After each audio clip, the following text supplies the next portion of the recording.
Well, good evening, everyone. Welcome to this meeting of the Planning Applications Committee. I'm Councillor James Husband, Chairman of the committee. To my right, I'm joined by my fellow councillors, and the five of us will be the ones making the decisions on the cases in front of us this evening. To my left, I'm joined by officers who will be presenting the reports, answering questions and offering us advice. And this evening, the senior officer present is Martin Lomas, a gentleman sitting immediately on my left. Okay. So, if we can start, are there any apologies for absence? No apologies for absence, Chair. No, there are none. Declarations of interest. Are there any other declarations? No? Okay. In that case, we've got a couple of sets of minutes that I think we need to approve. First of all, there's the minutes of the meeting that took place on the 27th of February. Can I sign those as a record, please? Okay, that's agreed. Thank you. And then we also have minutes of the meeting that was held on the 12th of March. Can I sign those as well? Thank you.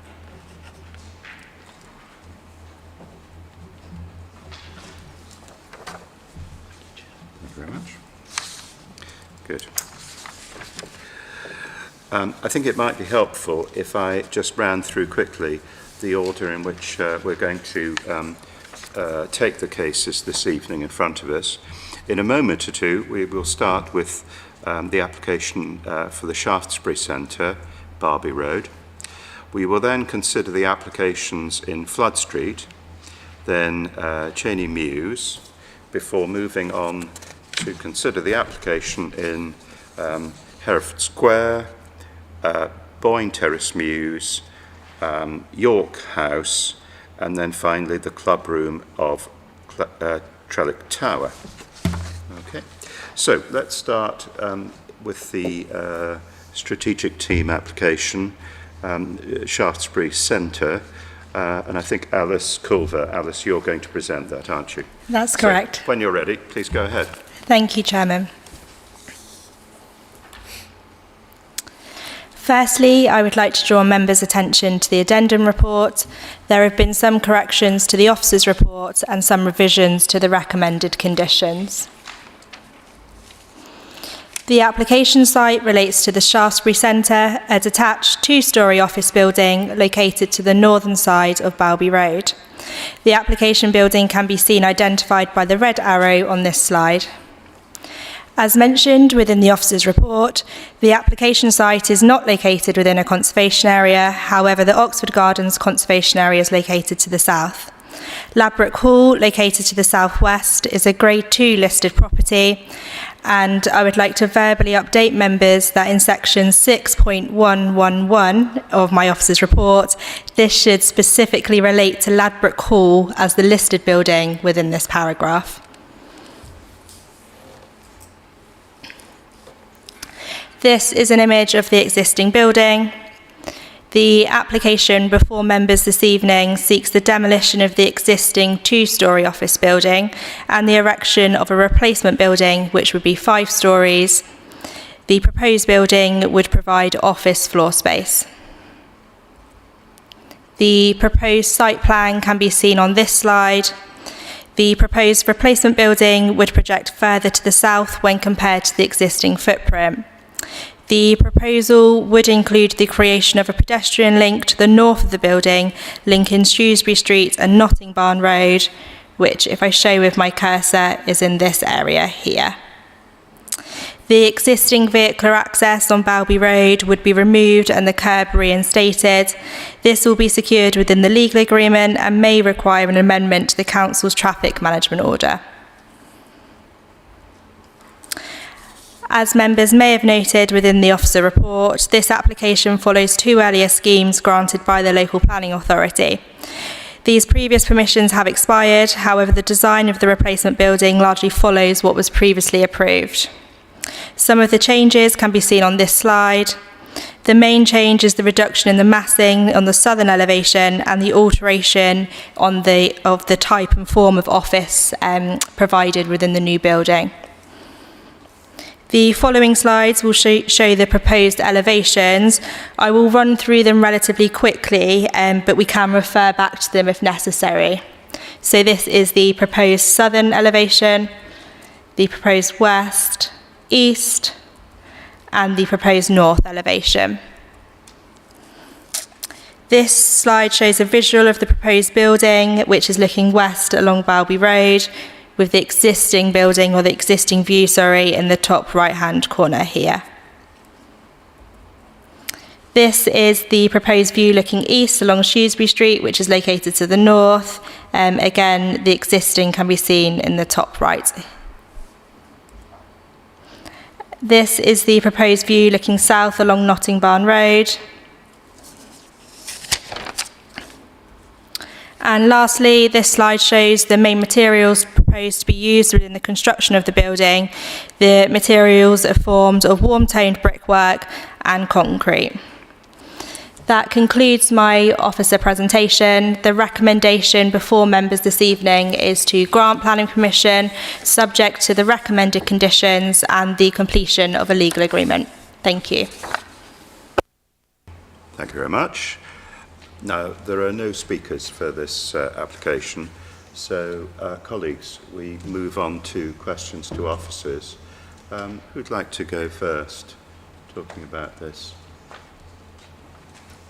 Walla. Thank you, Chair.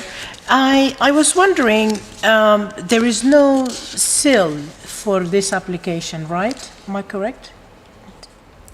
That's correct. Because it is a proposed office building, it doesn't require a sill payment. Okay.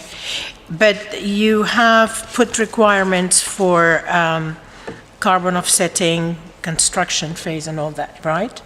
But I don't see anything about pollinators or enhancing or improving the offer of pollinators in the area.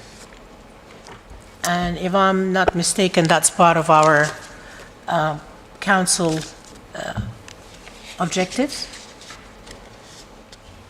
Thank you. You're correct. So in terms of your first point on the contributions, whilst we're not requiring a sill payment, we are requiring some financial contributions which have been set out in section 7 of my report.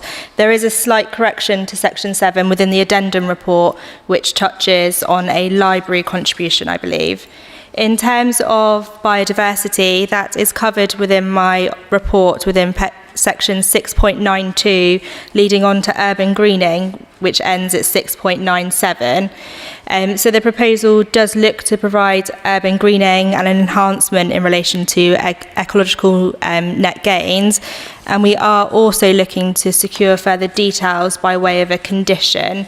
I will just remind myself of what condition number that is. So the urban greening factor is secured by way of condition 39. And for the ecological management plan is condition 32, and that specifically relates to habitat creations. What members could look to do is add an informative or add something into that condition to specifically relate to pollinators if they considered it necessary. I always consider pollinators are extremely necessary. So yes, I would like that. That would be great. And can I just make a note in future, can it just be very clear so I don't panic when I don't see pollinators? Of course, thank you. Thank you. Very good. A question. Oh, go ahead. Sorry. Did they indicate when they will start building? If this approved tonight, when do they plan to start building? So Yeah, so unfortunately I haven't got that information before me this evening.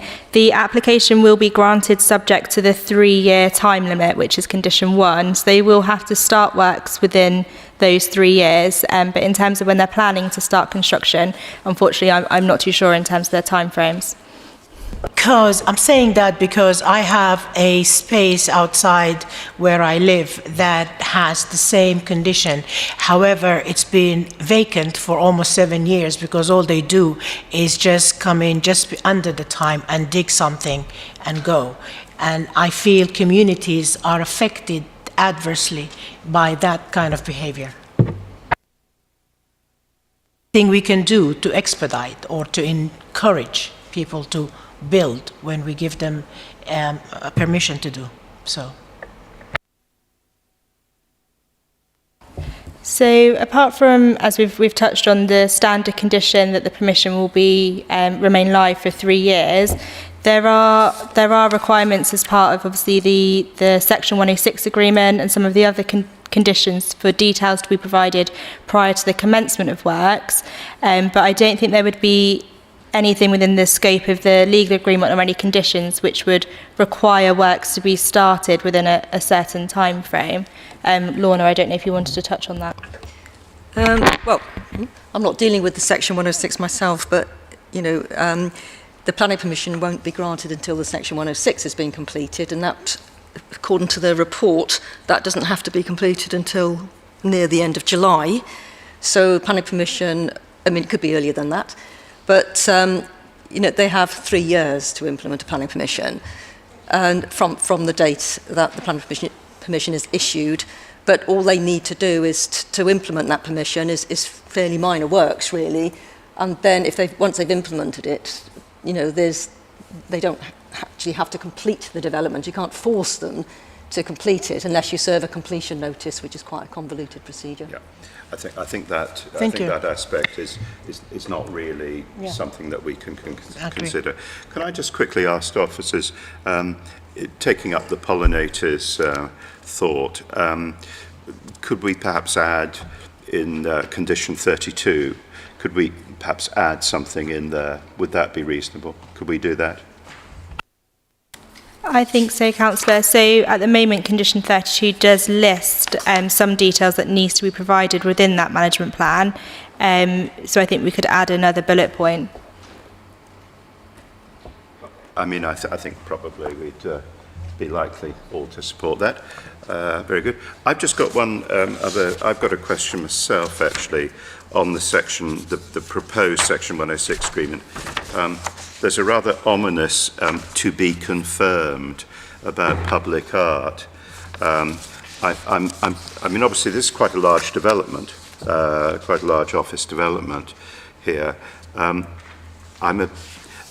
very much welcome the other contributions, but I'm a bit concerned that some extremely large sum of money might get slipped in for frankly no obvious reason.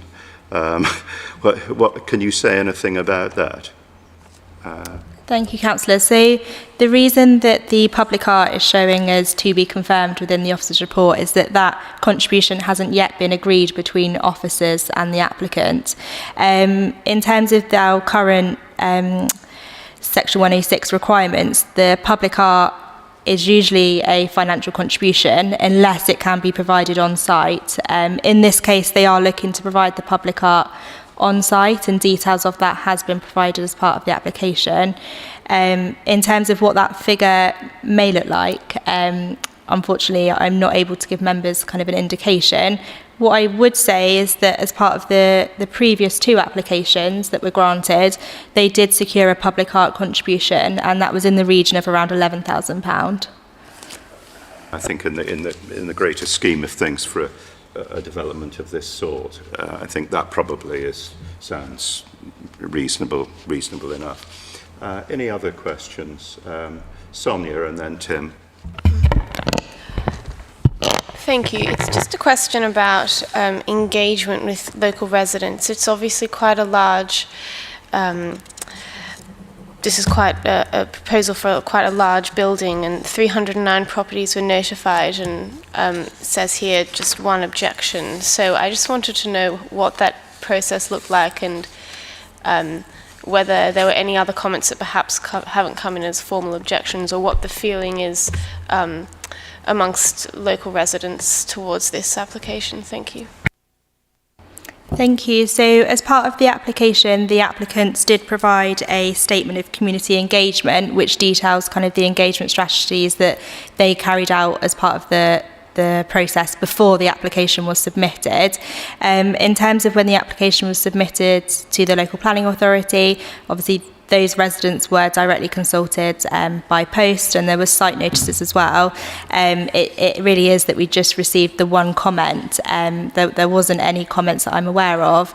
So yeah, just not many comments made by residents on this application. Thank you, Chair. Just a few questions. The first one was to add on the environment point, and I want to refer to condition 18. And I just wanted to double check, are we actually asking for more trees as well?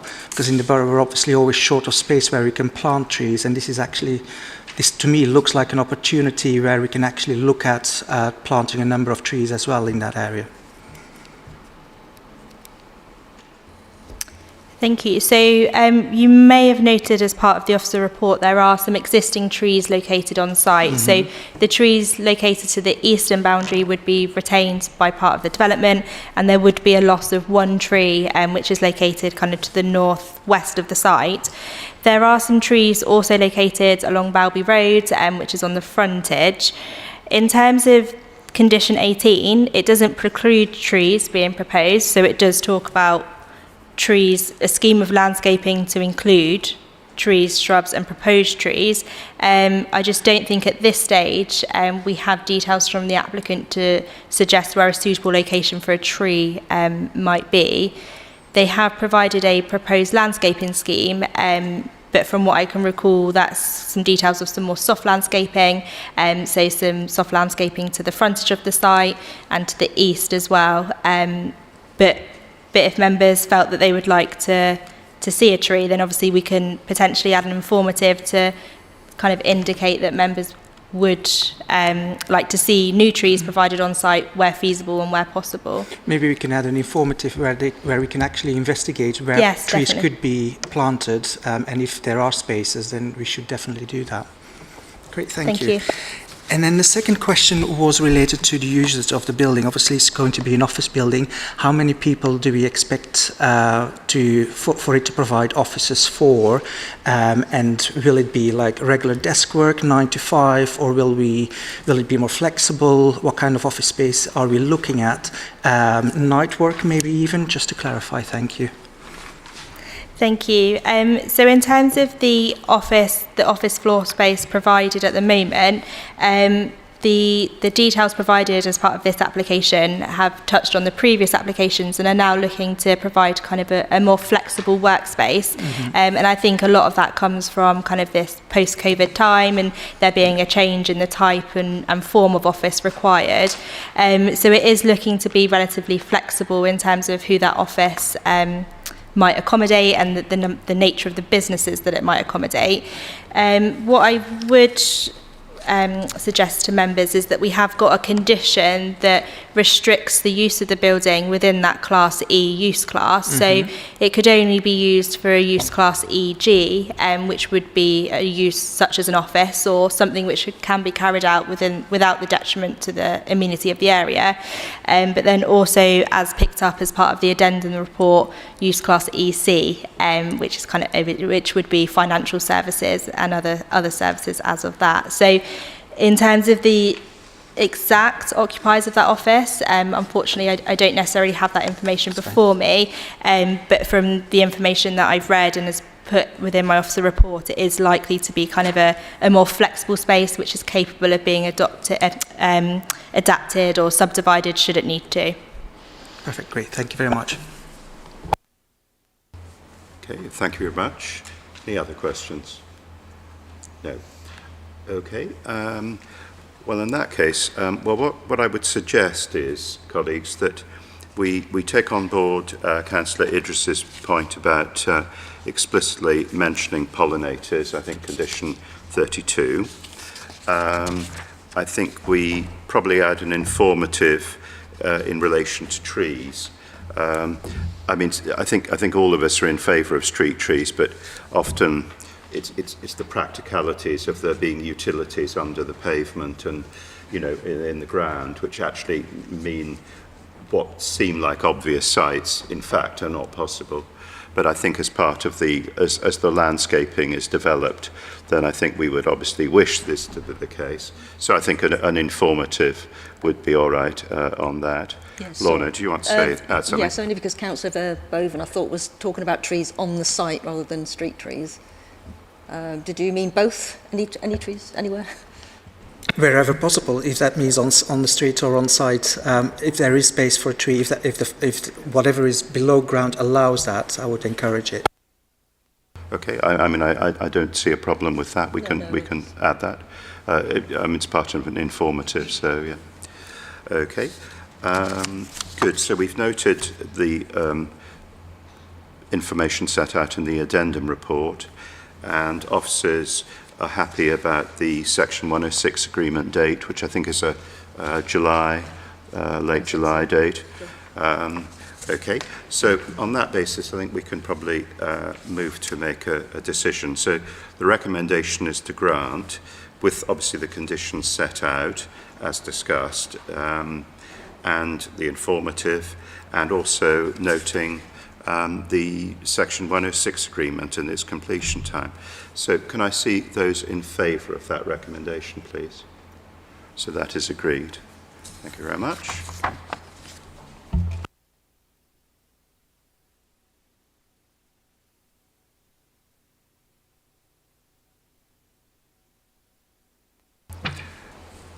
Can we now turn to the South Pack and consider the applications in Flood Street? Now, I think the way we probably best to do this is that we're going to have one presentation by, I think, Wade, you're going to do that. And then, because the registered speakers for this are the same for the two applications, we'll take the questions and answers together. Obviously, I've already reminded colleagues that we need to make sure that we are very careful that we make it clear what it is that we're asking of whom, because clearly with two applications, we must make two decisions, because there are two applications in front of us. So that's how I think is the best way of doing this. So over to you. Good evening, everybody. So the next item on tonight's agenda is 41 Flood Street, where, as the Chair's pointed out, there's two separate applications. So the application site for both is in the south of the borough and is a mid-terraced house to the eastern side of the street. The top image here shows the rear of the property in the context of its neighbours, and as can be seen, many of the neighbouring properties have been extended at both ground, first and second floor levels, including some infill extensions. The bulk of the proposed works for both applications are to the rear, with the exception, of course, to the proposed new front door.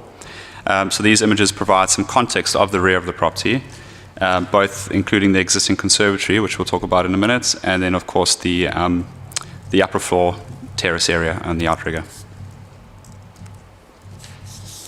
As noted, there are two applications. One is for a proposed replacement of the existing rear conservatory with a single-storey infill extension, the replacement of existing window at ground floor level in a more centralised location, and the replacement of the existing front door, as mentioned earlier.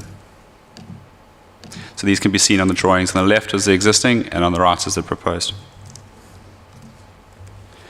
The proposed infill extension would measure 2 meters deeper than the existing conservatory in the same location, as illustrated on the floor plans. And its overall height would be slightly lower than the existing conservatory, with an eaves height of 3 meters, which matches the existing, and a ridge height of 3.3, which is approximately 0.2 meters lower than the existing ridge of the conservatory. This roof would then slope away from the nearest neighbor at number 43, and the extension will be constructed in brick with a glazed roof.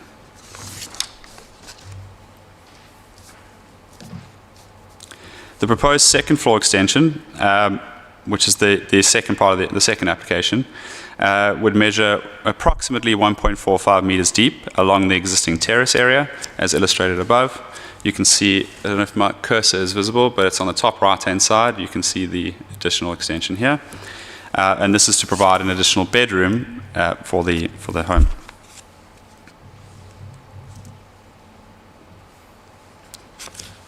The proposed extension at this level would not extend beyond the side elevation of the materials used would match the appearance of the existing property.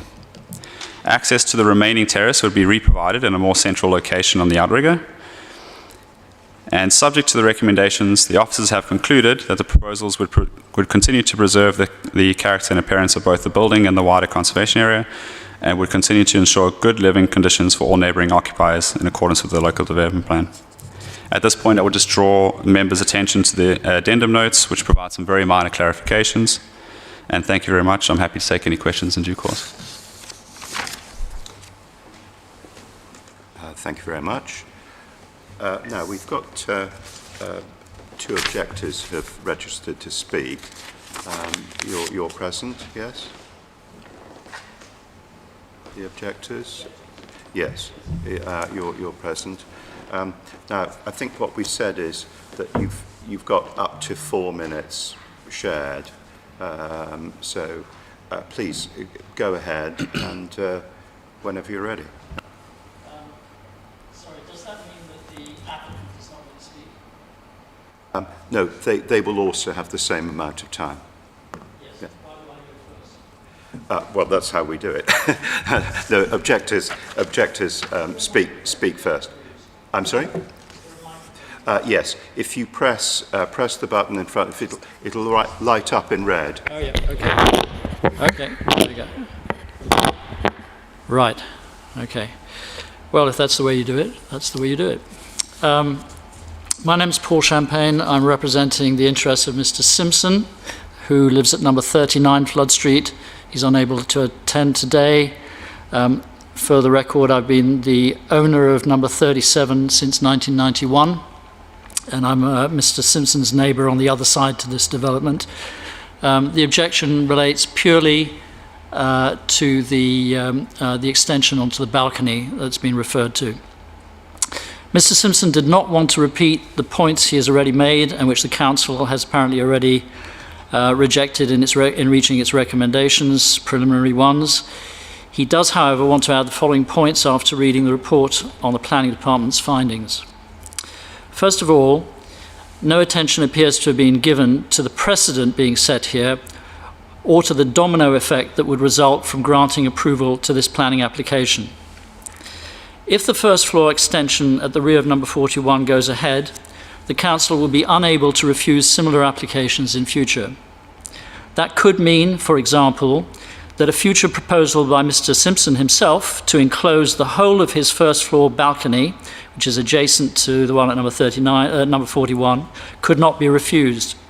This is because once the 1.4 metre extension at number 41 is made, such enclosure that might be proposed by Mr. Simpson would only involve a further extension of 1.3 metres, and the resulting negative reverse impact now on number 41 would be identical to the one Mr. Simpson will experience from the current proposal. Further, myself at number 37, I could successfully argue for a full 3-storey, 1.5 metre extension at the rear of my house for similar reasons, especially as it would not overlook number 35 in any way on the other side. And so on and so forth, up and down the whole row of houses. In fact, this would constitute a change of policy by the council, which dates back to before 2001, as far as I know, in respect of this row of houses. This policy was to refuse permissions for all rear extensions on principle, in view of the harmful proliferation of these since the 70s. And as far as I know, there have been no extensions rearwards that have been granted in the last 20 years. If this is indeed the case, the change has been made apparently without consultation with either Cadogan Estates, the original freeholder of these properties and who had imposed certain covenants to this effect, nor with Floodgate Management Limited, whose shareholders comprise all 16 households in this terrace, and which for the last 4 years has taken over Cadogan Estates' responsibilities for the service road at the rear of these houses. Mr. Simpson contends, and I agree with him, that the lack of consideration of the domino effect and the incomplete consultation with interested parties invalidates the preliminary recommendations you have reached. They must now be taken up formally as part of the evaluation. Mr. Simpson also wishes to add that your report, such as it is, seeks and fails to balance fairly a measurable benefit to the new owners of number 41 with the purely subjective benefits Mr. Simpson has enjoyed for many years now. He feels, and I think he's right in this, he is the best person qualified to evaluate the disbenefit to number 39 of the proposed balcony enclosure at number 41. He therefore thinks planners would have come to a fairer conclusion if the new owners of number 41 had been requested to erect an inexpensive timber mock-up of the proposed party wall extension to reveal the actual impact of the proposal to all. And just to be clear, what's at stake here for the whole terrace of houses is the ambience at the back of these houses, where a certain amount of open space, balcony space with greenery, and general visibility lines, which are good both from Shawfield Street and from Flood Street, are actually at a premium. That's it. I hope that's clear. I'm happy to answer any questions. Yeah, thank you very much indeed. So now we'll hear from the applicant side, and then we'll be able to ask both parties questions.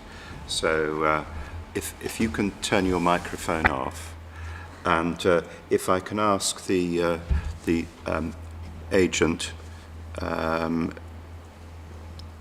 over here. Okay.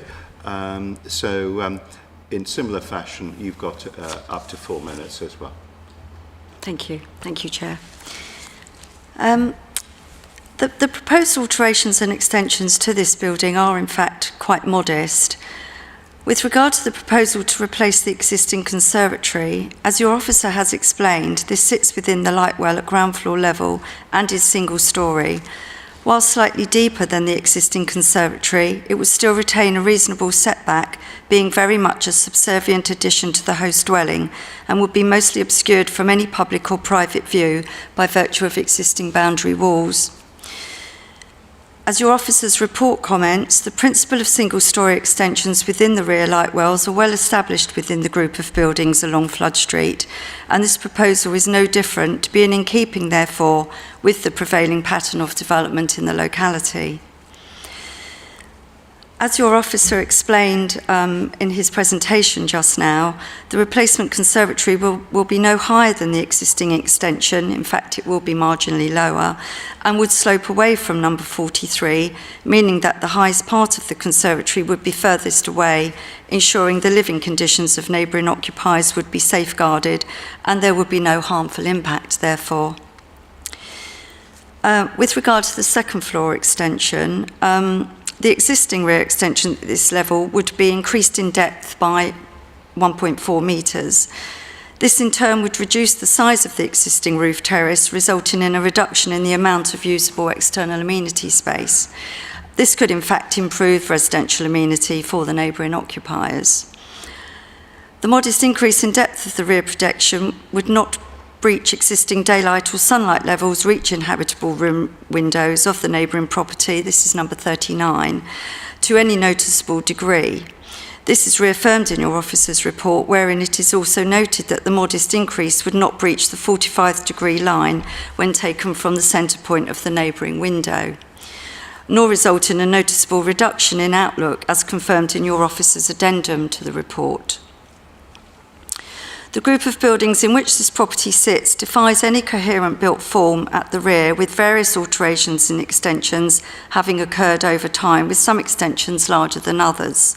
And I think that was evident in at the first slide that was shown in the presentation. The slight increase in depth to the second floor rear projection and the replacement ground floor conservatory would therefore be in keeping with other extensions along the group, being consistent therefore with the prevailing pattern of development in the local area. There are roof lights proposed on the main roof which will have no visual impact or harmful presence to neighbouring occupiers. As your officer's report points out, the modest alteration and extension of this building would not be materially or harmfully out of keeping with the surrounding townscape. The character and appearance of the conservation area would therefore be preserved, and there would not be an unacceptable impact on neighbouring residential amenity. We trust you will agree with your officer's recommendation to grant these applications. Thank you. Thank you very much. So, colleagues, would you... who would like to go first in asking questions? Walla. Thank you, Chair. I'd like to ask the applicant, you mentioned there is the 1.40 increase, that, and you said something, if I hear you correctly, you said something about it provides an improvement to the amenity of the neighboring building.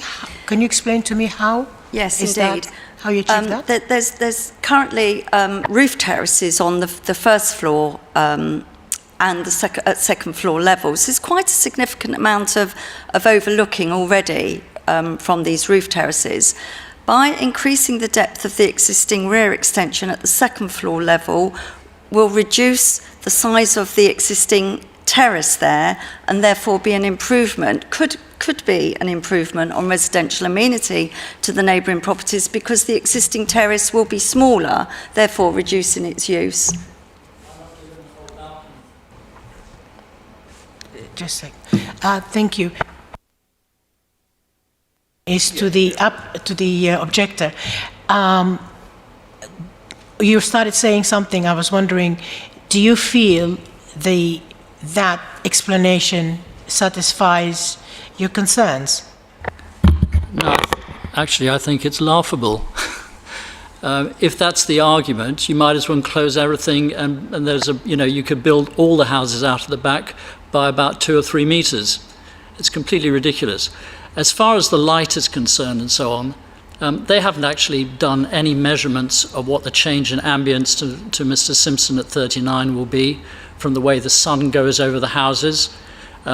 They make no assessment whatsoever of the feeling of being enclosed on his balcony. And in fact, as somebody who's got exactly the mirror image situation on the other side of number 39, I can say that when Mr. Simpson did his refurbishment, we had discussions about him wanting to enclose his balcony. And I made successfully the argument to him that he would cut off too much light into the well between the two houses. He was very amenable to that, understood it. There's been no discussion of that with Mr. Aznar, I don't think, as far as this is concerned. Thank you. Thank you, Chair. Who else would like to ask a question? No? Okay. Actually, can I, perhaps I can ask the applicant, can you just clarify this? Perhaps if we can get the photograph, if we can just make absolutely certain so we understand precisely what we're talking about. It was early in the pack. If we can just go back. Well, it was looking down on the rear of the properties. Yes, there. Okay. So can you just point out for us exactly where we are talking about? And I'm interested in the second. I think it's the second application, which is the existing outrigger at second floor level, which we've just been discussing. So just make sure we're clear about precisely what we're discussing here. Sure, Chair, I can help with that. So where my cursor is now is the upper floor extension that we're referring to, the 1.4 meter extension. Yes. And then down here is the conservatory that we referred to before. Yeah. Okay. So at the higher level, that's coming out the 1.4 meters that we've heard discussed. Yes, that's correct. Reducing the size of the terrace. Yes, reducing the size of the terrace of the host property. That's Right. correct. And just to make certain, the extension doesn't have flank windows at a high level in it, does it? No, it doesn't. No. So there's those sort of issues about overlooking and things don't come into play. Okay. Thank you. No problem. Any other questions? No. Okay. Thank you very much indeed to the parties. So further questions to officers. Walla, would you like to head off? Thank you, Chair. I wanted to, there was in the objector's speech, he spoke about a precedent, and apparently as a council, we have not, we put some kind of regulation or some kind of rule that this particular street will not be built at the back. Could you elaborate, explain to me, get me to understand what that means, please? Absolutely, sure. To answer the question about the local precedent, obviously the objector is concerned about creating a local precedent, meaning that if we approve something, it becomes a material consideration in any future applications. In this case, I would point out, as mentioned in the officer's report, that the local precedent for extending these outriggers at that level is well established already along the streets. In fact, I think number 41 and 43 are, and potentially number 39, 41 and 43 appear to me from this image to be the only ones who haven't extended in that manner. So in regards to local precedent, I believe that's already well established. In terms of the policy specifically restricting any extensions along this road, I'm not aware of such a policy. It will be quite unusual to have a restrictive policy in that nature, although not completely unseen. But no, that's certainly not in our current local plan. A follow-up, if I may. If you're not aware, I'm pretty sure if it happened, it happened years ago, maybe before your time. Was there any effort to find out if such a policy has been established in the past or not? To be honest, no, I haven't reviewed any of the previous versions of the, would have been the Unitary Development Plan. Sorry, yeah, UDP. I haven't read that personally from 2021. No, the only review I've done is of the current local plan and, of course, the emerging local plan. Thank you. Can I request a question? Afraid you can't. I'm sorry. I've got a question, actually, just to follow on from what Councillor Idris was saying. I think that it may have been that, it sounds from what we've heard, that Cadogan Estate were the freeholder at one point, and they might have had all kinds of covenants and you know, matters that could and could not be doing, but they're not really part of the contemporary plans, are they? And they're not really material considerations for us in what we're. Thank you, colleagues. Tim. Here, is it smaller? Because that was the question I wanted. Well, it's Yes. Yeah, just to clarify, it would be shorter, less tall, but not. It would be 2 meters deeper.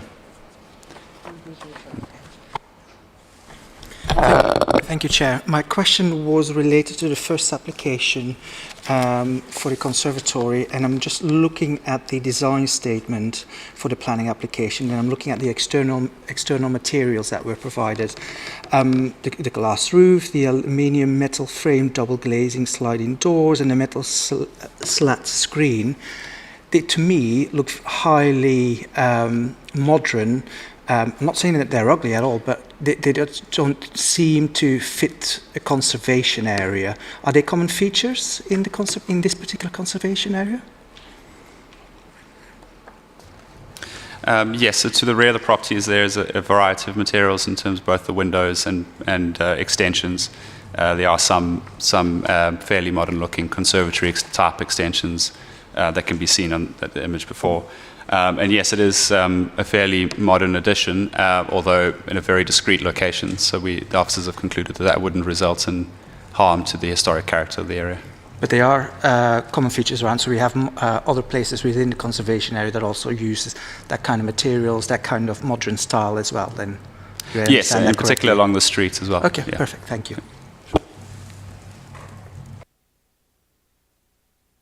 Any other points before we need to make a decision? No.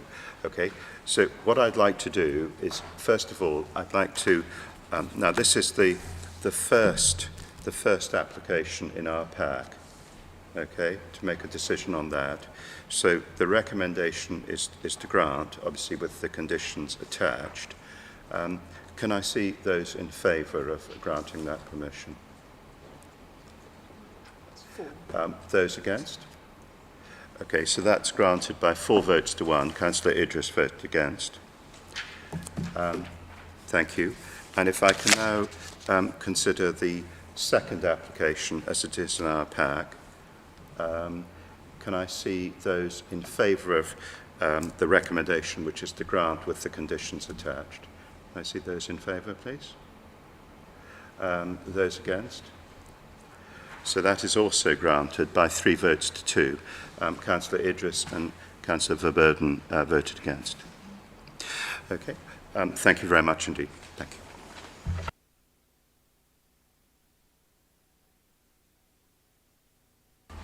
Disgraceful. If we can now move on to consider the application at 1, Cheney Mews, please. And Mr. Banks, are you going to do that? Yep. Very good. Thank you, Chair. So the next item on tonight's agenda is 1 Cheney Mews. The subject site contains a 2-storey plus attic mews dwelling located to the rear of Cheney Walk and Oakley Street. It is a semi-detached property and shares a party wall to the south with number 5. The site is located in the Cheney Conservation Area and is close to several listed buildings. This image shows the location of the application site in relation to the nearby listed buildings, including the Grade 2 listed garden wall located to the north, which is the strip to the north of that red outline. Planning consent is sought in this case for the refurbishment of the dwelling. The works include a partial demolition of the host dwelling, a single-storey rear extension at ground floor level, an infill extension at first floor level, and alterations at roof level. The proposed ground floor rear extension would infill an area between the existing rear elevation and the rear wall of the courtyard. The extension would be built inwards of the Grade 2 listed wall to the north at number 25 Oakley Gardens, separated by an existing boundary wall that is to be retained. The extension would be built in brick to match the existing building, and the existing brick arch detail would be retained. It is not known if there are historic footings to the Grade 2 listed wall, which abut the existing garden wall. However, the proposed works would protect the existing heritage asset, sorry, this keeps cutting out, by setting the proposed ground floor extension inwards of the existing boundary wall of the application site. This would leave the existing concrete footings unaltered, and a concrete raft would be built up to this. And this would ensure that the Grade 2 listed wall would be appropriately safeguarded. The proposed infill extension at first floor level would be set back to maintain a visual appearance of the outrigger addition, and would also be constructed in matching materials. This slide illustrates the proposed works at roof level, which I mentioned earlier. Officers have concluded that the proposal would preserve the character and appearance of the conservation area and would safeguard the nearby heritage assets. The officers have concluded that, subject to the recommended conditions, the proposal would ensure good living conditions are maintained for neighbouring occupiers, and this is including during the construction period. At this point, I would just draw the attention of the members to the addendum notes, which provide some minor clarifications and notes an additional representation that was received following the publication of the officer's report.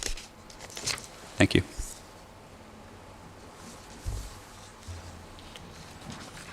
Thank you very much. We have registered speakers for this. Yep.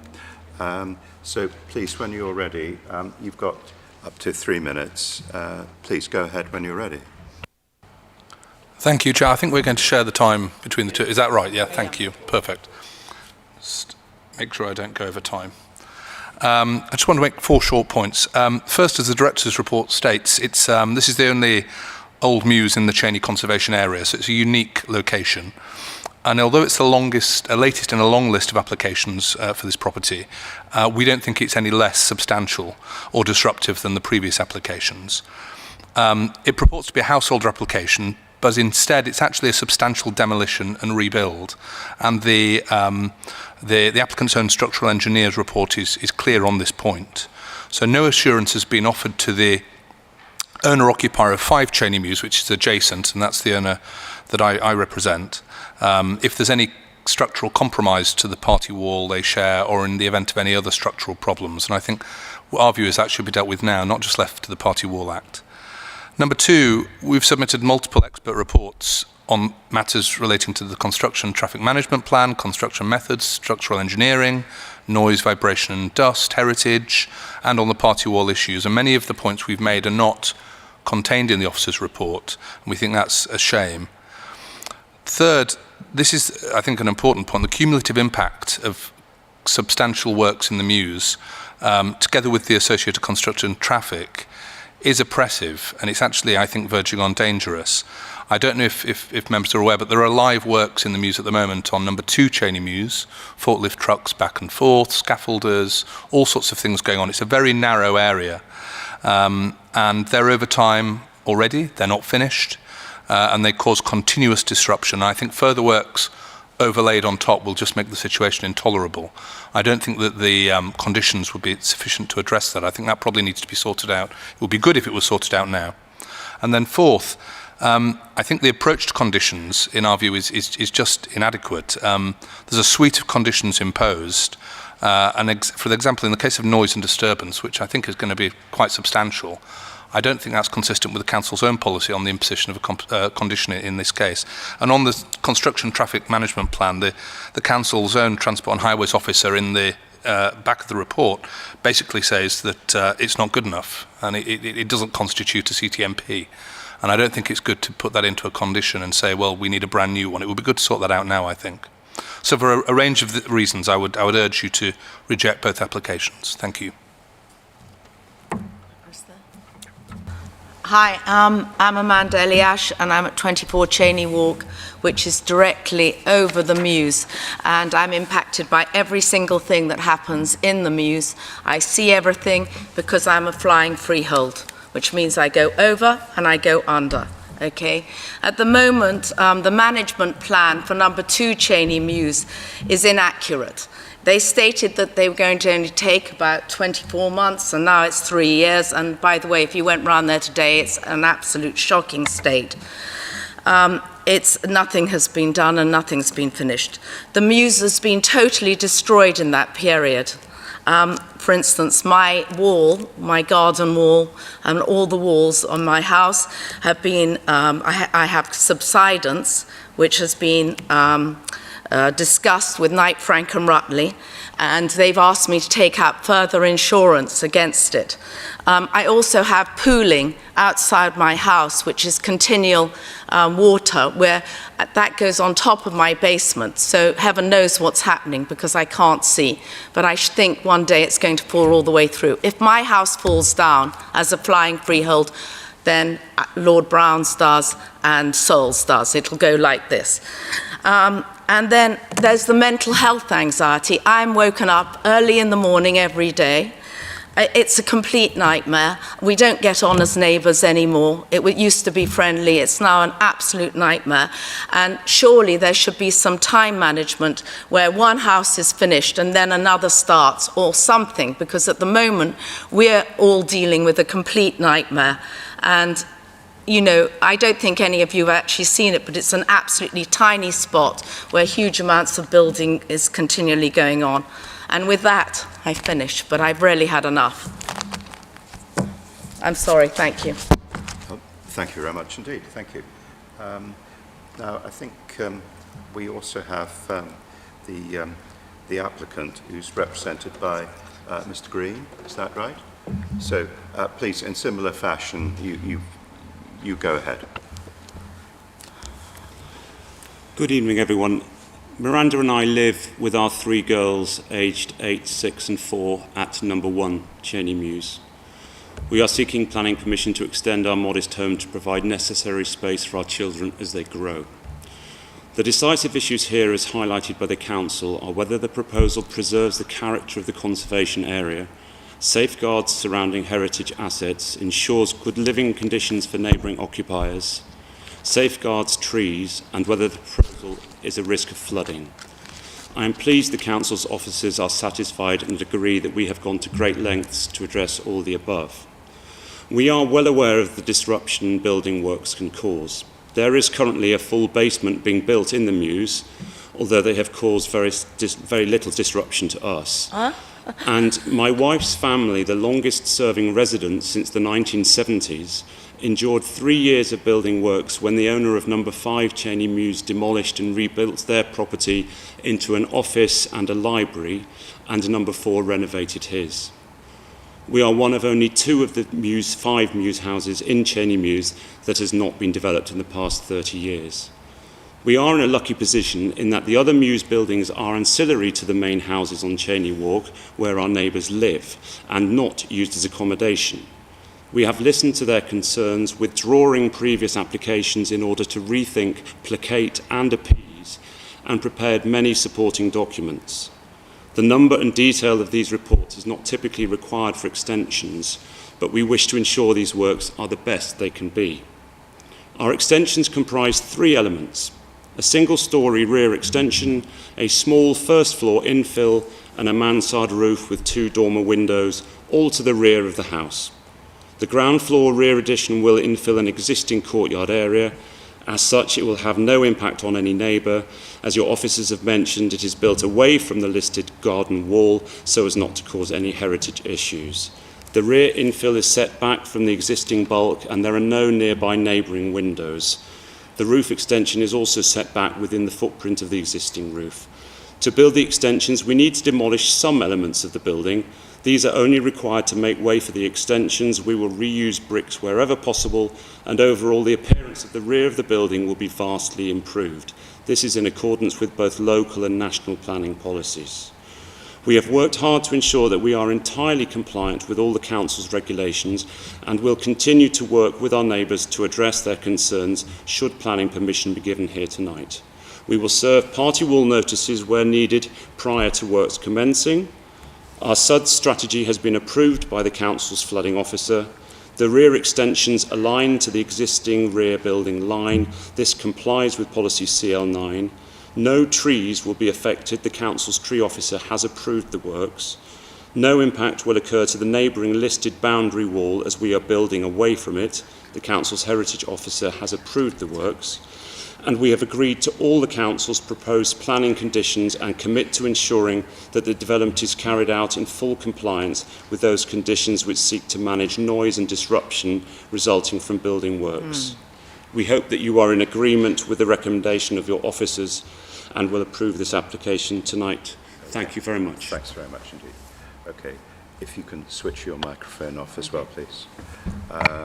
Thank you. So, colleagues, who'd like to go first? Sonia. Thank you. A question to the applicant. So obviously you heard the concerns of your neighbours around the what sounds like extensive disruption for quite some time, and a number of other planning applications that have gone ahead in the area. And obviously it's extremely narrow, small, little Mews. How, in terms of timing, have you discussed with your neighbours and with those who have concerns when you would want to commence? I know this isn't necessarily material, but I think it's a relevant point that it has been raised, the fact that so much other development is happening in the area. Is this something that you would intend to commence straight away, or have you taken into account some of your neighbours' points? I think we have taken into account our neighbours' points and see no point in trying to run a development at the same time as the current works, the basement works that are going on in the Mews. Our neighbour with the flying freehold is in a unique position at the front on Cheney Walk, and I appreciate she bears the brunt of any traffic coming in and out of the Mews in the way that we living in the Mews don't. We don't have that same level of disruption. You wouldn't sort of intend on beginning, I mean, I don't know how long this basement will take, but that's something that you've taken into account. Absolutely, and we're not looking to press ahead with this development in the next month or two. You know, we could talk to the Peaks who are doing the basement development and find a way, I'm sure, to dovetail with their development. It doesn't need to run consecutively.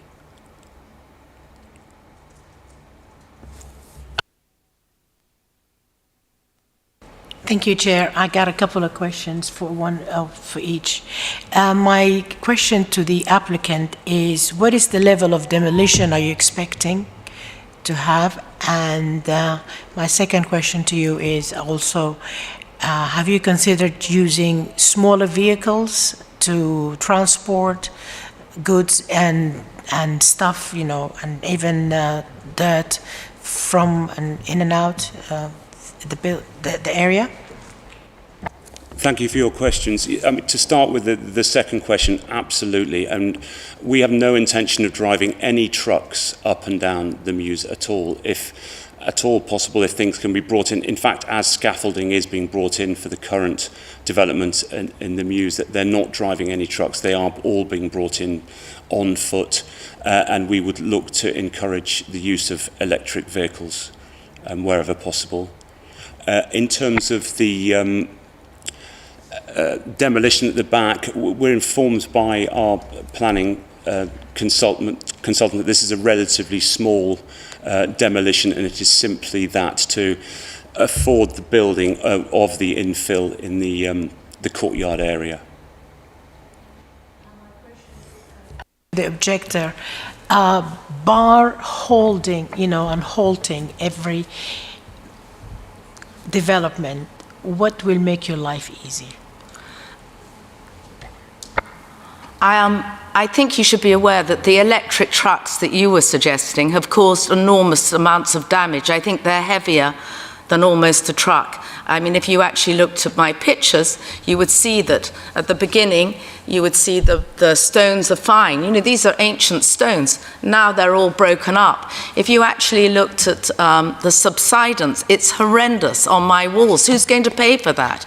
It's causing me a huge amount of costs. And then the balcony that goes around my house, those beautiful balconies, heaven knows what's going to happen to it. I had a builder around the other day, and you know, it's £20,000 to put that back. This is a nightmare for me. I'm sorry to go on about it. I'd rather be breeding dogs than this, but this is a nightmare. Okay, and plus, I don't believe them. It's a huge building project they've got at the back. It's looking big to me. And where's all that going to go? It's going to go through the Mews, underneath me, every single day. And we haven't even finished number 2 yet, which was meant to be finished a year ago. I don't know. Sorry, I don't know what to say. I'm too emotional. Okay. Thank you. Could I answer the same question? Is that all right? Yeah, go ahead. Go ahead. Thank you. Yeah, no, I think it's of course it's the right question to ask, because we're not just being belligerent for no reason. I think the principal argument we would put forward is that this location is just unsuitable for this level of development. That's the principal argument we put forward. There was a reference made to one of the other Mews houses, which is the Mews house that the owner I represent. That was refurbished some years ago. That was fortunate in that it's actually adjoined to number 25 Cheney Walk, and materials were brought in from the front of the road, and things were done in a very different way. We opposed the application on number 2 Cheney Mews, which has been referenced was a basement. It's a half basement. They did apply for a full basement. There's a growing desire to do extensive works in an extremely small place. We haven't even discussed today the issues to do with the heritage location on the site of Henry VIII's Manor House. The listed building consent was sought for a wall, even though the planning permission said that it wouldn't be harmed. It's all a little confused, and there have been endless applications, and we just think it's unsuitable for extensive development, to be honest. Thank you. Thank you. Chair. Thank you. Question to the applicant. I live just in front of a mews and 3 or 4 around me, and what you propose in this application is entirely normal for every mews around me. There isn't, from what I can see, anything major in construction terms. First, do you have an indication of the length of time that the building work would take in terms of noisy works and works requiring transport of rubbish or bringing in heavy building materials?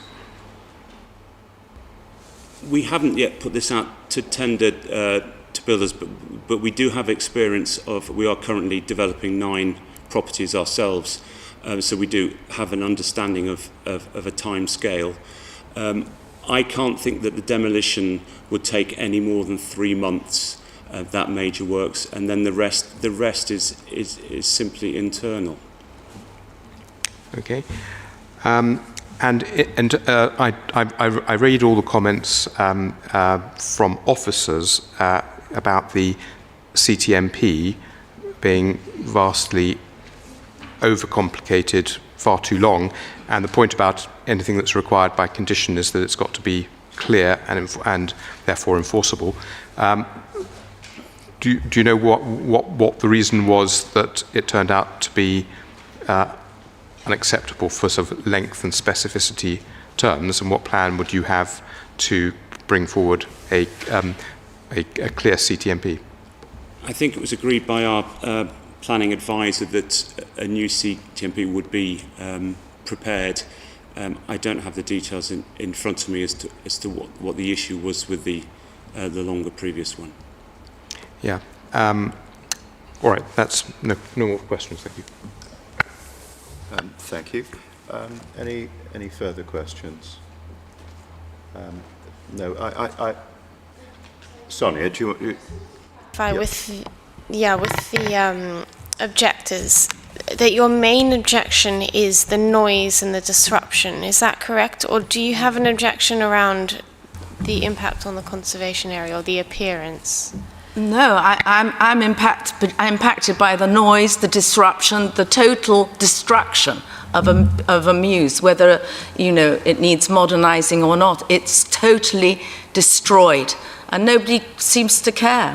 And permissions come through. It's only a tiny area we're looking at, and they go past my house, and I feel everything, and it wobbles. I mean, I would like you to be in my house first thing in the morning, and perhaps you'd understand. I understand everything, and I'm not actually a very difficult person, but this is making me furious. Thank you. No, we do have concerns about that, and the reason I didn't go into them is because of the time constraints. But as I said earlier, we put in detailed reports on each of these points, and one of the points, the specific point you've raised there about appearance, is that in the officer's report at the back, there's a rather glib comment about the fact, I think, quote, that the overall appearance of the rear elevation would be improved. Well, I don't think that was the opinion of the report you received from the residents of 25 Oakley Gardens at the back. They had serious concerns about that, and that's their view every day from their property. And why would the roof profile be typical of the Cheney Conservation Area? There's no reasoning to support that whatsoever. It's a substantial change to the profile and the appearance. And the point about the separation of this works from other listed buildings, and therefore it's all fine, well, that essentially grants a free-for-all in any mews that's located near to a listed building, regardless of the appearance. There are just so many issues here that I just don't think that it's a suitable area to do the substantial works of this nature. So it's multiple.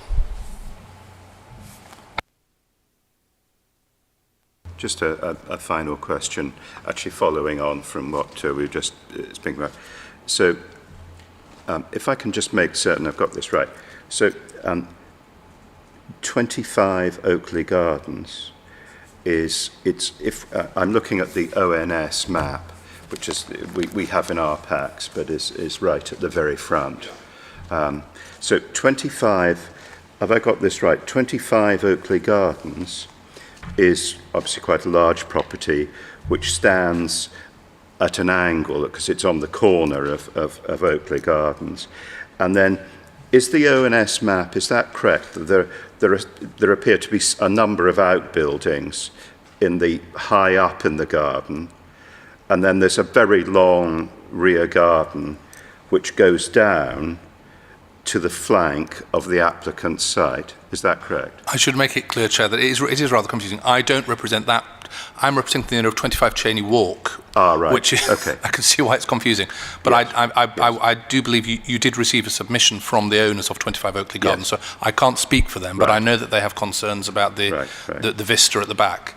Yes, okay. No, it just because it struck me that 25 Oakley Gardens seem to be rather a long way away in an urban context. Absolutely. Do you see what I mean? I do, and I think that one of their principal concerns was the very important land they do share, which is the border, which is the site of that listed wall. Right. Which, and, because there's a photograph right at the end of our pack, which I think it shows a little bit of a tennis court, and I think the listed wall is at the end of the tennis court.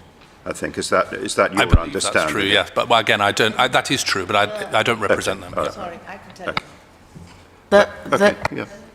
Yep, go ahead. The listed walls are everywhere. Okay, it's not just one. We don't have modern walls. They're mine original.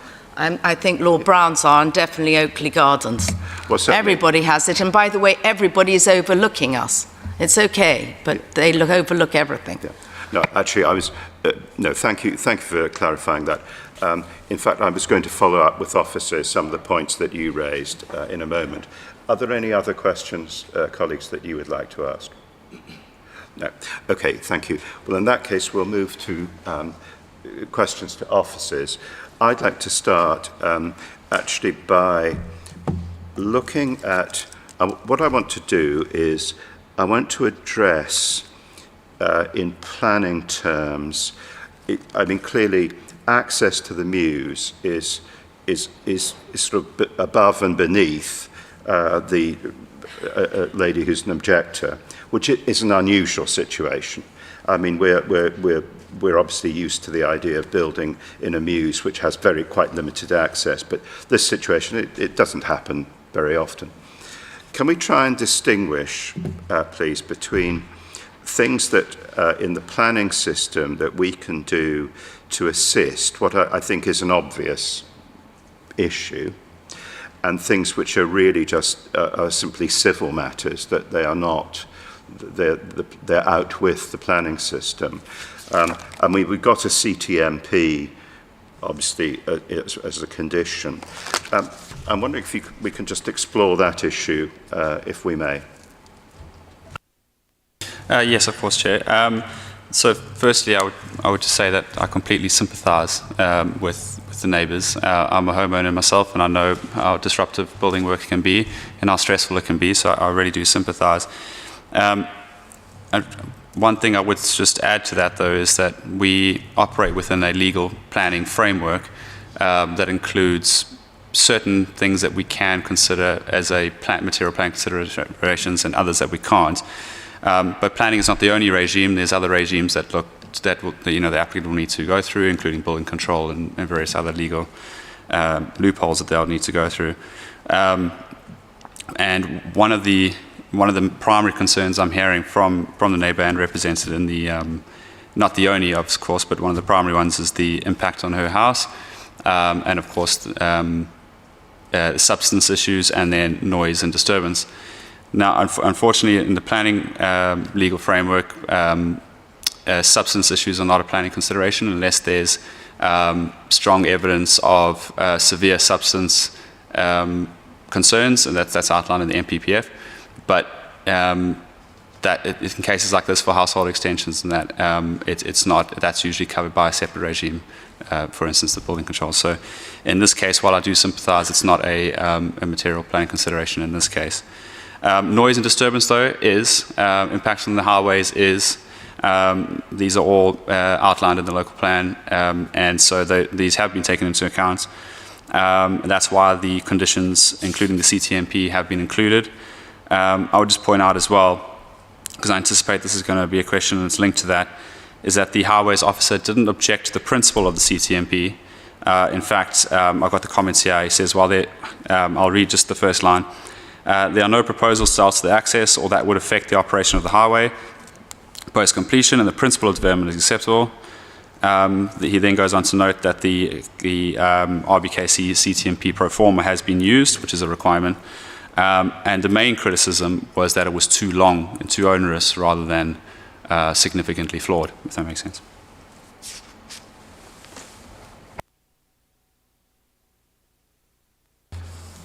Other questions? Tim and then Wella. Thank you, Chair. I had a question regarding the principle of the policy of CL3, because in the end it is a substantial demolition. Does the policy specify that demolition at the rear is therefore more acceptable than the front? I just find that difficult to see. I find it a very big change to a building in a mews, and it's a tiny entrance to a mews, so I'm not sure I can see such a demolition, even though if it improves things, actually acceptable. So that's why, does CL3 make any difference towards front and rear and front of a building? Yes, so in paragraph 6.4 of the officer's report, this is addressed because it is an issue, as you rightfully pointed out.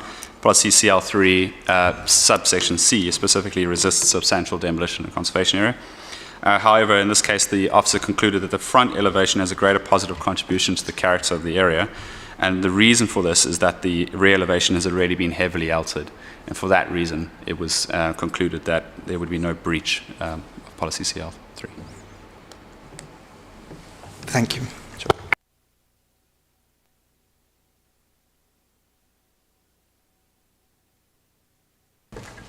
Thank you, Chair. I know we don't, in planning terms, look at compensating or protecting those who are harmed by building from, but is there anything we can do to mitigate preserving heritage buildings, heritage walls, whereby I mean, clearly there is a lot of destruction happening to this old area with all this new modernizing, and I do understand electric vehicles, they sound very green and progressive and whatnot, they are heavy, and they can really be a disaster in an area that has been around for hundreds of years, and walls as narrow as we've seen in those pictures. So is there anything we can do to put the objector's mind at ease that maybe all this is not going to all fall on her 100%? Yes, I believe there is some assurance we can provide, although I'll just caveat that in the sense that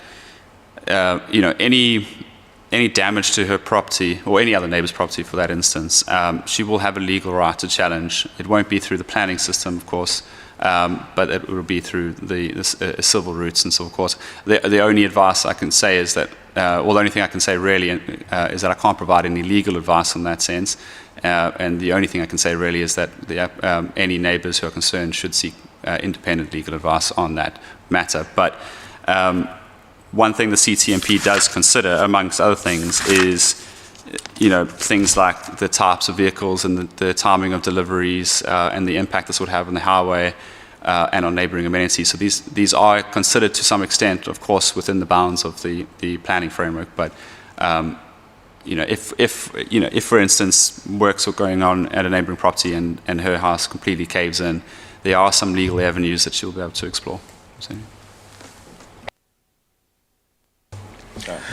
to officers on how extensive a CTMP could be designed to absolutely minimise the transportation impact on neighbours. And I've seen before, for example, we have managed in some conditions where a basement is being dug to insist on hand digging of basements to reduce disruption. To me, it seems from the discussion that that one of the few things we could do, either as a committee or officers, is make sure that a CTMP is very rigorously designed and checked to really minimise, whether it is by some sort of small electric vehicle or an absolute control on the number of vehicles that can actually access it. I don't know what the ownership of the road is, and that's not for this planning committee to look at. But if this application was accompanied by a very satisfactory CTMP, it would be easier to see how this would go ahead. I'm just wondering what officers would consider the strongest controlling CTMP might. I don't want to design it now, but how far could the CTMP go in actually minimising access underneath the property of one of the objectors that we've heard about this evening? Yes, thank you, Councillor. I think the way the CTMP is worded currently, it's quite detailed. I mean, some of the things you touched on is types of vehicles. That is a requirement of Part C of the condition. That's the estimated number of and type of vehicles per day and per week. So we're not looking at, in general, we're looking at literally day by day what kind of vehicles and how many vehicle holding areas, any parking suspensions required, the number and type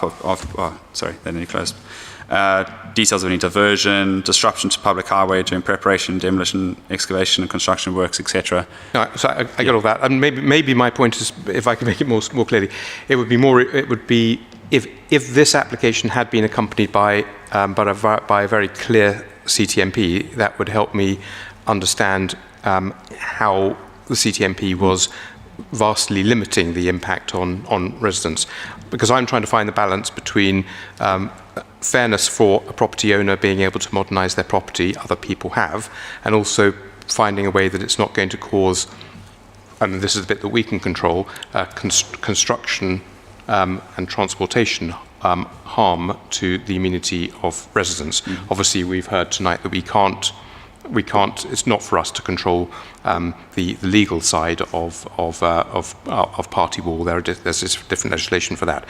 I don't normally like, I don't know how this will go, but I don't normally like suggesting a CTMP comes back to a planning applications committee, because officers are very sort of able to assess these things themselves.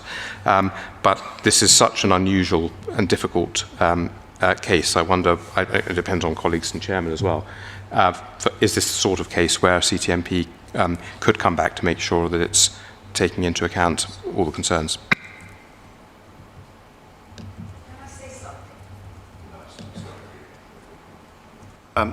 Just taking Councillor Mackover's point there, I know it would be slightly unusual, but presumably there would be nothing to stop us if a CTMP did come back to the committee in saying, actually, we didn't want electric vehicles, because I take the point, they may be actually very heavy. We want small vehicles, and it could be that the lightest vehicles are in fact sort of slightly old-fashioned ones, which are in fact, they're much lighter though, as well as smaller than a modern small electric vehicle. Presumably that would be something that we could, if that's something we wished, then we could, that would be within our power to express that desire, yes? Yes, absolutely. There's nothing preventing the CTMP coming back to committee for review, and the CTMP condition doesn't specify. It rather asks for details of, so therefore it'll be up to the decision maker, i.e. The members, to decide whether or not that detail is acceptable, i.e. are those vehicles acceptable. Thank you very much indeed. Thank you. Okay, so colleagues, we need to make a decision about this. I think it's a difficult one because the matters which are actually clearly within the planning system, I suspect are rather straightforward, and that's the modernisation, extension of a Mews house, which I think, as Councillor Mackover has pointed out, happens all the time, all over the borough. I think the issues which are trickier are the particular circumstance of its location, and I'm rather inclined to take on board the idea that the CTMP might come back to committee if we were minded to grant, because I think that would give a further opportunity to look at the measures that within the planning system might best address the sort of concerns that we've heard. I think that sounds to me quite a reasonable way forward. On that basis, I think what we should do is that we should take a vote.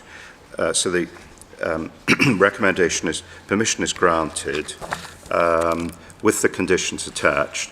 I would suggest that the CTMP would need to come back to committee for approval. And of course, works can't commence until these conditions, a condition like the CTMP, has been satisfied. So, can I see those in favour on that basis, please? Can I see those against? Okay, so permission. The recommendation is not adopted. Now we would need, on that basis, to think about why it is that we've decided not to adopt the recommendation. I would, who would like to go first in suggesting why it is that the recommendation might not be adopted? I'm concerned about, I think we haven't really touched on the heritage aspect of the Mews and the area, and I can't, in good conscience, approve something that I feel will further damage a very precious area of our borough. That's my concern, and that's my initial, and I feel we're going around in circles by actually chipping and changing how we're going to do this, when I think the core problem is actually we are damaging a very historic area. And we need to look, and we need to start thinking about that while we're giving planning permissions going forward. That's my personal opinion, but I'm pretty sure it's not very planning friendly. So I will leave somebody else. Well, I think we might. A lot on that more. Point, I think we might move on to. Yeah. I'm open to other suggestions as to why we might refuse this. Well, we have refused it, but what the reason for refusal might be. CL3 asks us to resist substantial demolition, and I find the peculiarities in this case so big that I feel that we need to resist it in this one.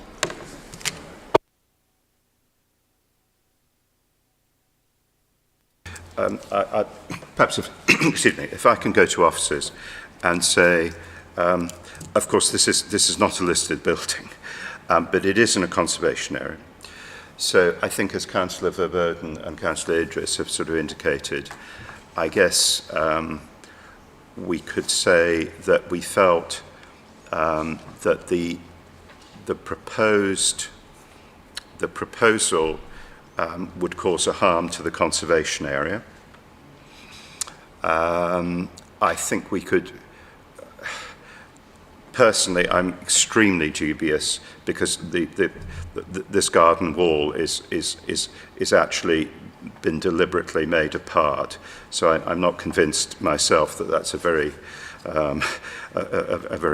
strong reason at all. But it is a conservation area, and I think the issue about the degree of demolition of a property because there are policies that, as has been said, I mean, it's a matter of trying to make a judgment about the extent of demolition of a building, isn't it? But I think we could say that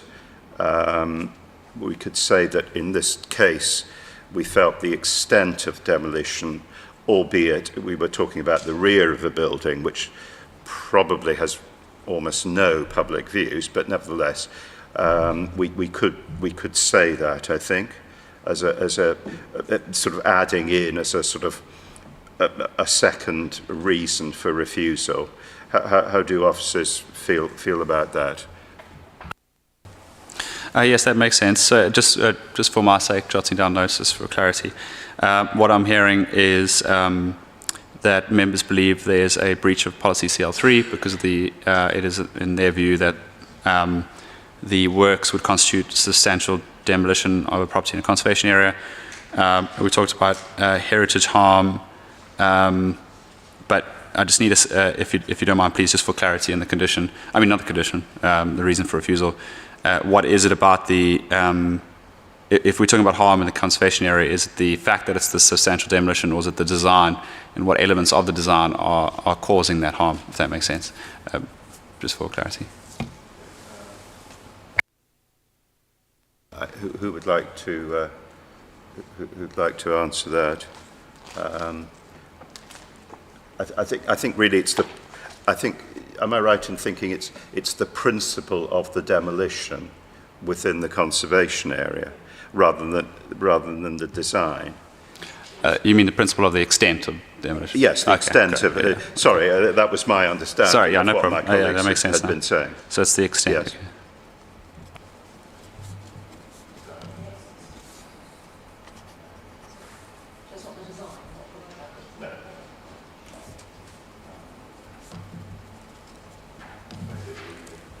Yeah, that's fine. That makes sense. Thank you. Okay, so what we need to do now is that somebody needs to propose a motion that planning permission is refused for those reasons that we have just discussed with officers. Can I see somebody to propose that? Councillor Verboden, and is that seconded? Councillor Idris. So we now need to take a vote on that.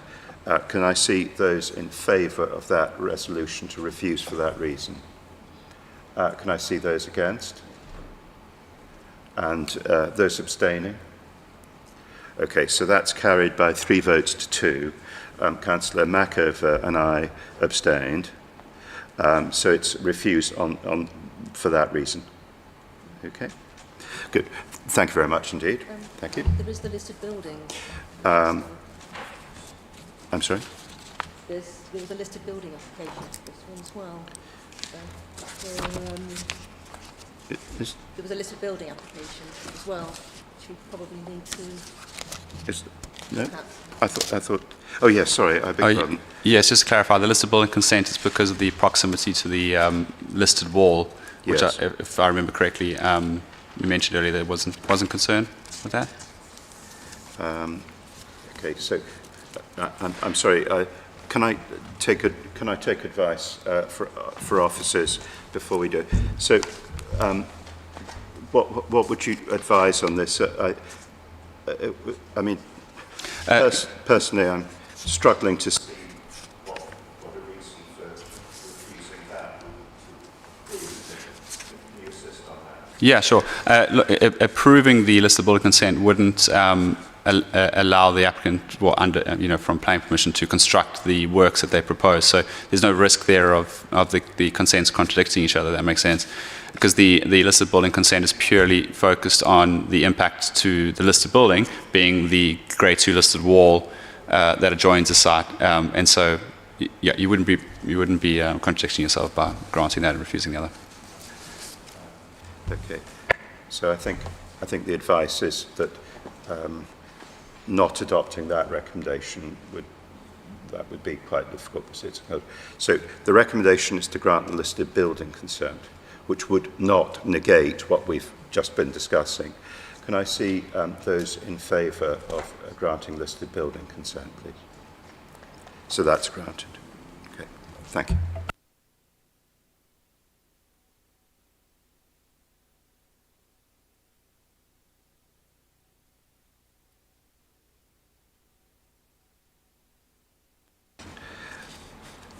Thank you.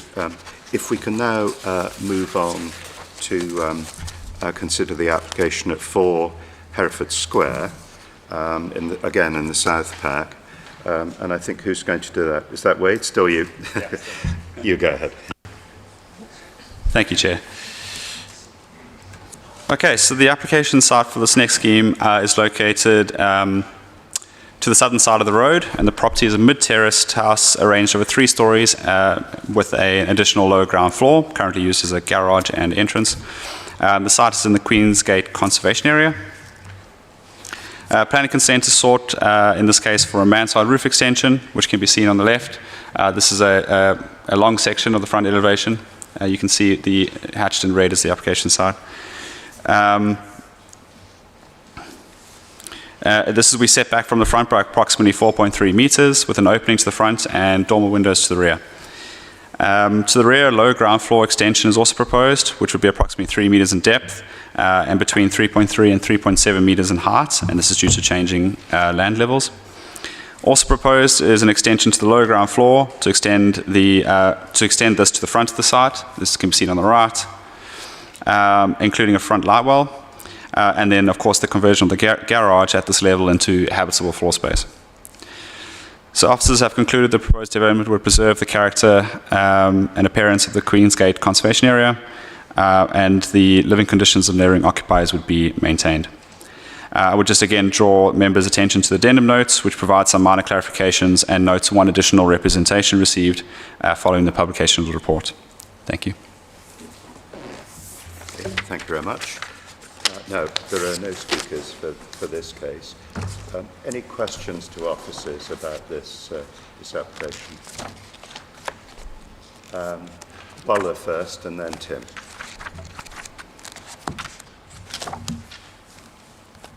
In some of the comments on the objections, there are some drawings, and I'm pretty sure. I mean, sometimes the drawings look very unrealistic. But I just want to ask you professional opinion. Do you feel this alteration to that will actually affect the neighbors adversely, or have you looked at that side of things? Yes, absolutely.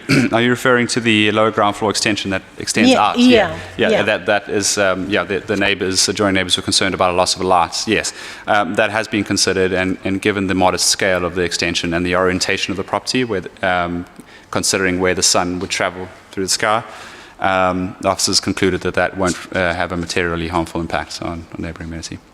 It will not overlook, it will not withhold destroy the daylight or any of that, yeah? That's correct, yes. Okay. And just to clarify as well, there's one of that specific objection refers to a right to light. It can be a little bit confusing, but a right to light is a civil matter. It talks about a legal easement in English law. But we do consider loss of daylight and sunlight anyway under the planning system is just a different regime, that's all. Sure. Thank you. Yes, actually very similar question to the first case. The tree that is supposed to be felled, has that already happened? Do I understand that correctly from the document 6.4? 6.4. It has been felled on site. Oh yes, that's correct. Yes, yes, I can confirm that it has been. Yes. Perfect. would it be acceptable to add the same informative as for the first case about exploring spaces where we could replace that tree with another one for the future? I think in most circumstances it would be, although if I'm honest in this case, I don't think it would, given that it's a householder extension application. They are proposing some planting to the roof, but I don't believe there's any space really within their red line to include any additional trees. Also, that tree was lost under a separate application. If it was lost under the current one, there might be a bit more scope to secure its replacement. But if I'm honest, I don't think it would be in this case. Okay, thank you. Sure. Thank you. Any other questions? No. Okay. Well, I think this seems, relatively straightforward. What's proposed, and I think we need to take on board this rather technical point about the type of application it is, and the again, it's the extent to which we as a committee within the planning system can ask for things and demand, ask or even demand things. I think we must take that on board. Okay, so if there are no other questions, I think we can move to a vote. So the recommendation is to grant planning permission with the conditions set out in the report. Can I see those in favour, please? So that's agreed. Thank you very much.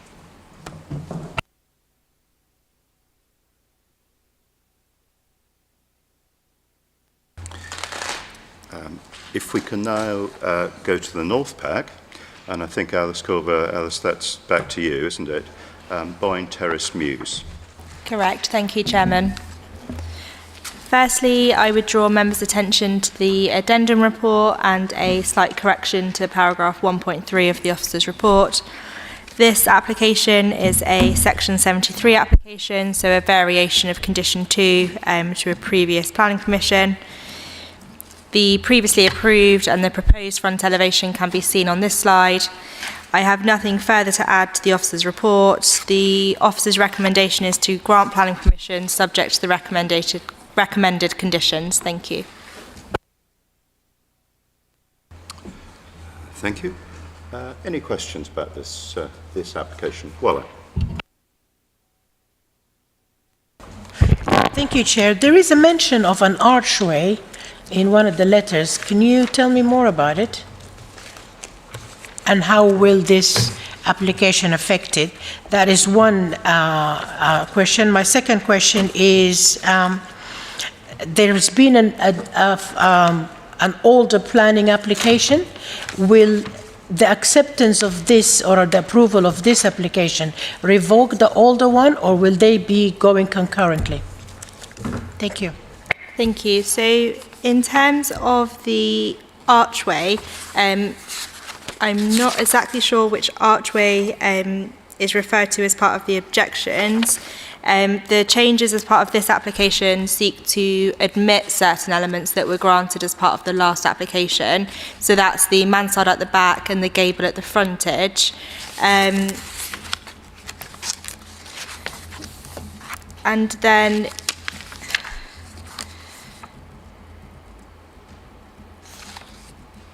so yeah, unfortunately, in terms of the archway, I can't see it straight away in terms of the responses to the comments, but I could check on the comments received. Chairman, I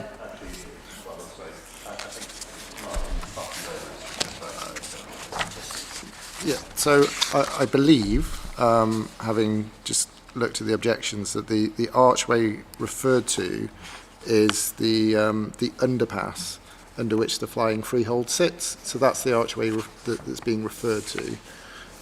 So it's the underpass under the building where the flying freehold is, if you look at the drawings. So in other words, the application in front of us, what is happening is that the application is amended to get round the problem that Martin Lomas has just described, which it would be, if I've understood this right, Martin, that would be a civil matter, but the applicant has decided by putting in a new application, they in effect, they remove the issue.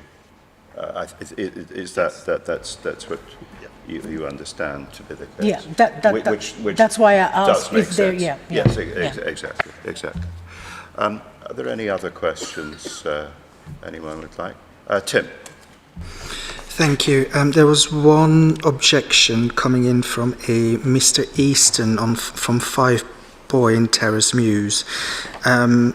He, in the last bit of his objection, he says, it not only removes a view from my top floor window, the plan will create an unpleasant overhanging return wall, which will lower over the window. I work under my top, diminishing my quality of life. I don't see that reflected with the response in the pack, that bit.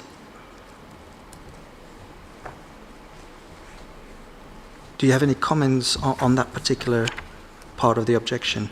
Thank you. So you're correct. In the section 7, where it responds to the objections, there is reference to clarification on how the roof edging is and whether and what that would look like. In terms of living conditions, that is set out within the officer's report, within section 6.9 onwards.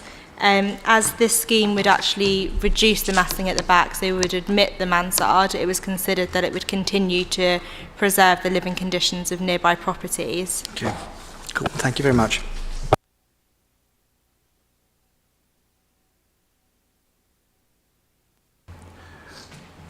Okay, so if we can make a decision on this. So the recommendation is to grant with the conditions set out in the report.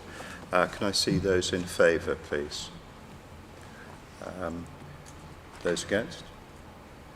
Are you abstaining? Sorry, I didn't put my hand up, but I meant to. Right, okay. To grant. To grant. Okay, so that's granted with all members in favour. Okay. Thank you very much. That's granted.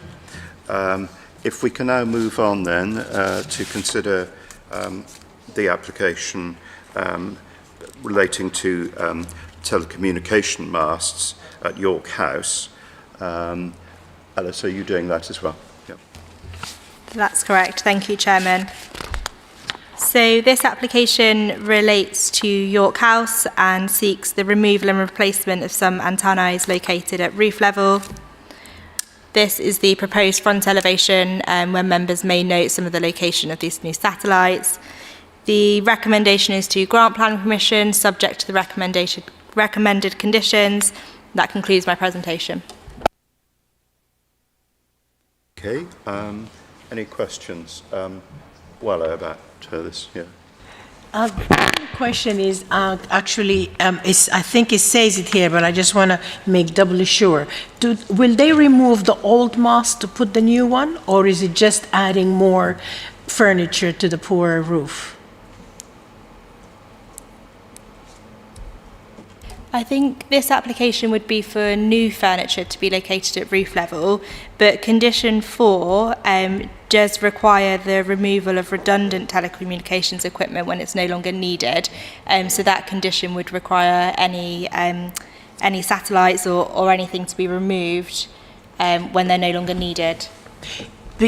Because in the past, we have approved masts, however, did not request for them to remove the old ones, and it's going to come at one point where where our roofs are going to be overloaded with old masts that are not in use. So I think maybe going forward that should be one of our conditions. If you're adding one, take one in, one out. Yeah, and sorry, I will just clarify, as referring back onto the plan and the annotations, the scheme does include the removal of some elements, so that will be secured by the approved drawings as well. Okay, thank you.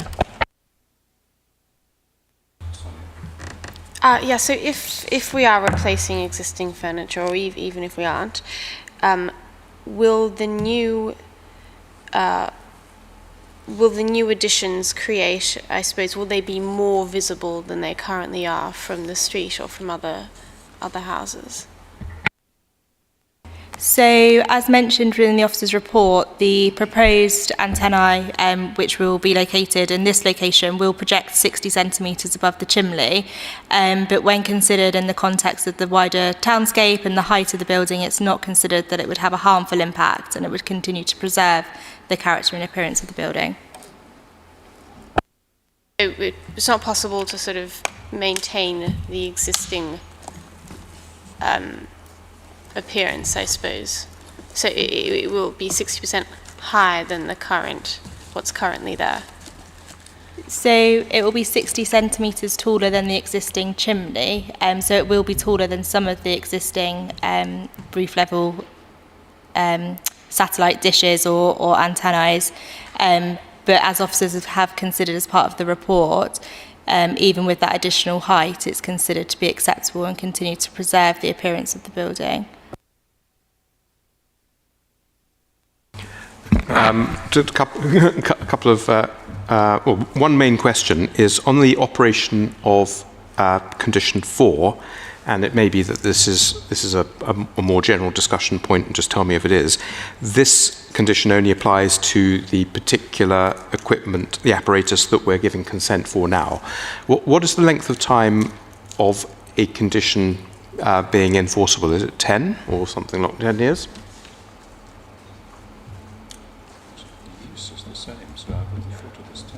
It would be enforceable for the lifetime of the development. Okay, that's very useful because it means that I thought sometimes conditions had a time limit of enforceability, and I was worried that to the equipment point, that if people wait for a particular length of time, then the condition would no longer be able to enforce them removing any redundant equipment that hasn't been used for 3 months if it's been over the applicability of a condition length. But if it is for lifetime, then it means that it can always be implemented, or can always be required to take away. There's normally a 10-year time limit for a breach of a condition. Breach or a breach of a condition. Can't hear anyone. Sorry. Yeah, sorry, just to clarify, there's a time limit on enforceability of a breach of a condition, but the condition, so for instance, if they did breach the condition and there was no complaints for a 10-year period, then they would be immune from enforcement. But the condition applies for lifetime development, so if in 50 years' time they then breach the condition, we can still enforce it, if that makes sense. That's very helpful, and maybe for other concerned councillors who know about issues, maybe if this similar condition is on previous grants of equipment, then it looks like it could be enforced at any time, as long as people complain within 10 years that there's been a breach. Okay. That's very helpful. Yeah. Good. I think that's extremely useful discussion, actually, because it's good to see condition 4 there, because I think getting rid of old equipment is actually something which I think almost we would all of us support. I think that just the only point I would say, as we need to make a decision, is that York House is an incredibly distinguished building, but its location is sort of tucked away off Kensington Church Street, and the number of sort of long distance views of it where you really would see, you'd be very conscious of what was right at the top of the building is quite limited. So I think on that basis I can understand that the officers coming to their recommendation, even though it's actually slightly above the chimney height, in fact, in this case. Okay, so need to make a decision. So recommendation is to grant with the conditions set out in the report. Can I see those in favour, please? So that is agreed. Thank you very much.